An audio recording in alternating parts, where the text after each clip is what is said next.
Ngayon nagsakati naman tayo kasi ng damo. Kasi isa sa nakikita natin na dahilan kung bakit um, nagka-bloat yung alaga natin na dalawa, yung dalawa nating namatay na alaga ay dahil kasi meron silang same in common na pinakain ko sila ng ganito, na halos purong ganito.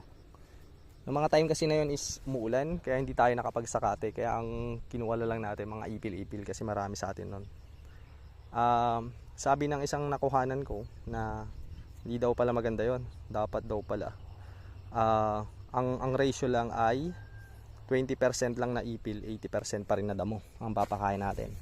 Na isa siyang pinaka-cause kung bakit nagkaka-bloat. Kasi yung mga legumes na ganyan, like yung ipil-ipil, madre cacao, melina at iba pa, katuray, yung mga yan is high in, kung sila, kumbaga malakas makapag